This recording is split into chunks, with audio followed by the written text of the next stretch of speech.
Hi guys, I'm Sonal and welcome to my channel. Today we're making a strawberry upside down cake, and you can see in the thumbnail it looks delicious. It's beautiful and it tasted even better.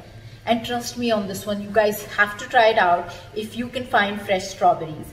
So in India it's strawberry season, and other than strawberries it's very difficult to find any other berries. I wish I could find some raspberries or even blueberries for the matter, and I'm sure you guys can, so you can try it out with other berries too. If you like the recipe, click the like button, subscribe to my channel and click the notification bell, which is very important to be notified every time that I add a new recipe.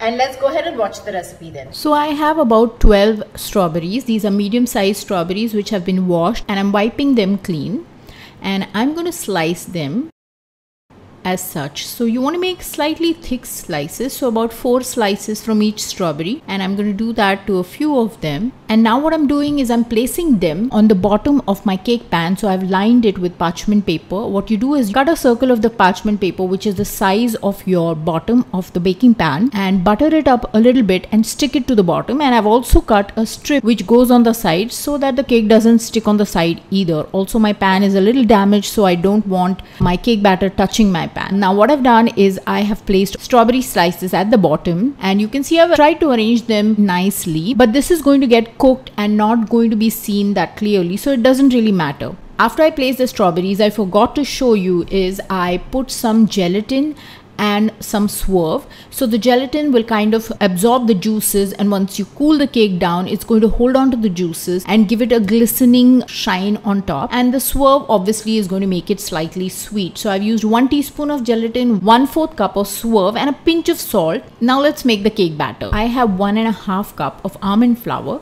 2 tablespoons of coconut flour, 1 teaspoon of baking powder, half a teaspoon of baking soda, and half a cup of swerve or any sweetener of your choice. I've mixed all of the dry ingredients together, and here I have 4 eggs and half a cup of melted butter. To this I've added 1/3 cup of lemon juice and about 5 drops of stevia. And this is 1.5 teaspoon of vanilla essence. There it is. Now we're going to mix this together too. So you have a dry and a wet. Once I've mixed this really well, I'm going to pour this into the wet. I'm going to mix everything together till it is mixed completely or uniformly. And you can see that has happened. Now I have my pan. You can see the gelatin that I've sprinkled and the swerve on the strawberries, and on top of that I'm going to put my cake batter. So you can see that this cake batter is not very runny because it's made using almond flour. You can replace the almond flour for coconut flour or vice versa. You know that 1 cup of almond flour is 1/3 cup of coconut flour. So if you want the substitution, there it is. And we are going to put it in the oven at 180 degrees centigrade or 350 degrees Fahrenheit for about 45 to 55 minutes. You want to put a toothpick in the center and make sure that it is cooked. The toothpick comes out clean because every oven is different. The temperatures vary. If it's a little wet or moist in the center, you might give it like 5 to 10 minutes extra. And I have demolded it or inverted it on a plate, and I'm taking the parchment papers off, and look at it, it looks beautiful. But as I said, you know, the strawberries are completely cooked and they're not as bright and lovely looking as they were earlier. Look at the texture. The taste is absolutely delicious. So we're going to serve this with a little bit of whipped cream and a strawberry on top. I have fanned it. This is some homemade whipped cream with stevia, because stevia mixes much better than erythritol or swerve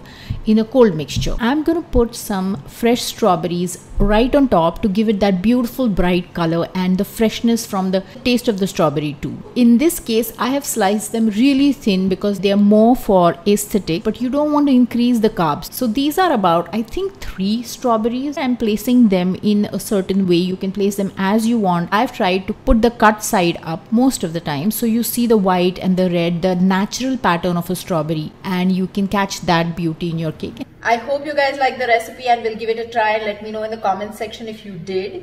And also I have my Instagram and Facebook handles and lots of information in the description section. I have a link to my favorite things in the kitchen. If you want, you can take a look at those. Also the recipe is on my website and link to that too is in the description. Thanks for watching. Bye.